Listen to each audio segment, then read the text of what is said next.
Hello everyone, it's Magic here, and today I'm going to show you the new Sony 20-70mm f4G lens in Tokyo, Japan. I'll show you the photos, I'll show you the videos, and this lens, in my opinion, is going to be amazing lens for all the travel photographers and videographers as just the one lens to rule them all, and let me tell you why. So 20-70 f4G is a typical new G-type lens from Sony. We have focusing ring and an aperture ring, which is both declickable and lockable. We have a F to MF switch and a custom button.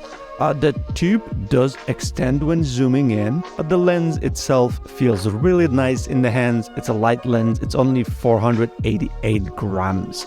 And it is equipped with the newest Sony tech, including linear motors for super fast autofocus, which I can say works, and a bunch of glass with extra in the name to make it really sharp. And I can say it is really sharp. It is definitely sharper on a wider end than on the longer end though.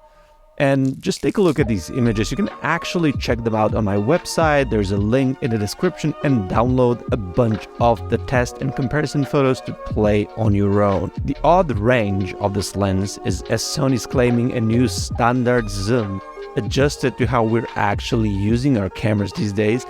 And I'll be honest with you, I couldn't agree more with that, because this lens is just made for both vlogging, travel photography, basic filmmaking, and content creating. It allows you to film yourself handheld with active image stabilization.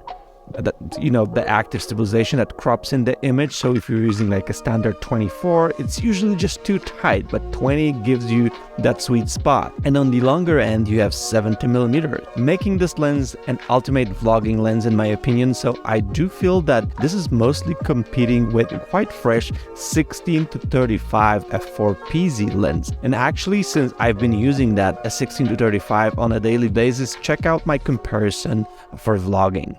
So just to give you a little comparison, this is Sony's 16-35 f4 PZG lens, which is what I'm rocking for most of my YouTube stuff. I have it on my Sony a7S III handheld at 16mm with active stabilization on, which gives it a little crop. And so this is kind of, I'm going to be standing in the same position. I'm going to sweep the lens scene so you can kind of get the idea. So this is 16mm, and now I'm going to zoom in. We're zooming in. That's 35mm. You get this nice kind of background blur. Even though it's an f4 lens, you still got it. And this is how it looks. Okay, so this is now 20 at 20mm. So as you can see, you can still rock it when it's handheld. So you don't actually kind of need 16-35 anymore. So look at this. This is at 20. And obviously I can zoom in way more. That's a 70. Look at this zoom. You can still handheld this lens and make it like all arounder, like everything. You can get it wide, handheld like this, even with active stabilization. I can just walk and talk and have it as my vlogging lens. I'm gonna get into sun, so the exposure is gonna change. I'm gonna show you some stuff here. Yeah, so exposure changed right now. It is sunny here.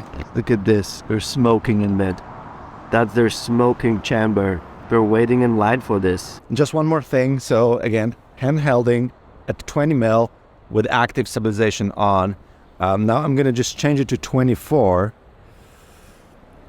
So you might say, oh, the difference is not that much, but it's a quite big difference. Look at this. 20, 24, 20, 24.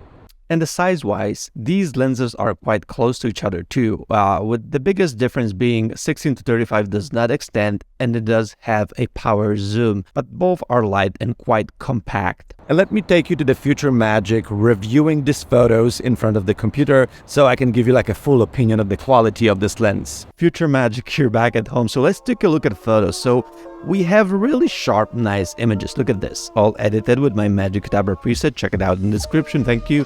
And it does work well against the sun. It does produce not a bad bokeh for f4, but let's be honest, for photos, yeah, you never get exciting about f4 lens, right?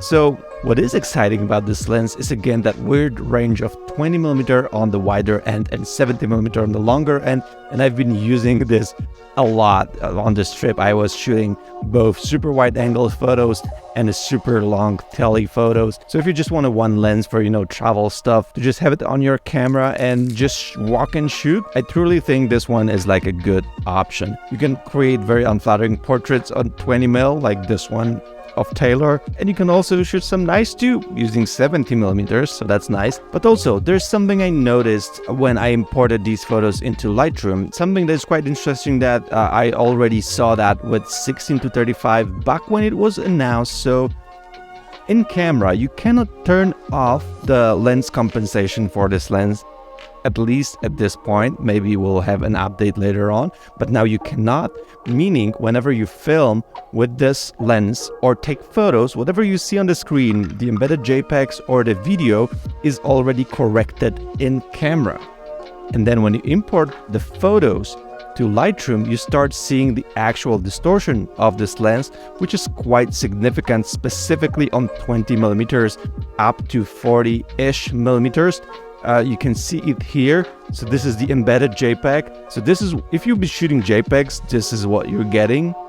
And if you're doing RAWs and you don't have the lens correction in Lightroom yet, as for the moment I'm recording this video, which is the launch, yeah, you see a huge difference. And the same kind of goes with vignette. Just look at the corners if you're looking straight at the JPEG file embedded in the RAW file. So this is like how Photo Mechanic, for example, will see this file. You see it looks good, there's nothing wrong about it, and this is what you see on screen, and this is what you see when filming a video on the camera. But then if you load in Lightroom without lens correction, look at the corners. It's actually really bad at 20mm. So the question is it bad to have the lens corrected in the camera? If you're just shooting JPEGs, or if you're filming yourself and you have just a perfect image, is that bad that it was corrected in software and not optically perfect? I do think that this is the power of the camera and lens manufacturer, that you can do tricks like this.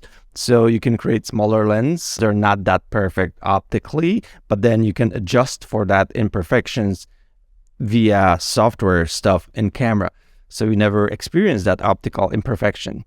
That is quite an interesting topic. Seriously, let me know your thoughts down in the comments. Check out these photos as well. You can download them and, check the blog post. Yeah, so 20-70 f4. What do you guys think about it? Let me know down in the comments. And thanks so much for watching. I see you guys in the next video. Ciao.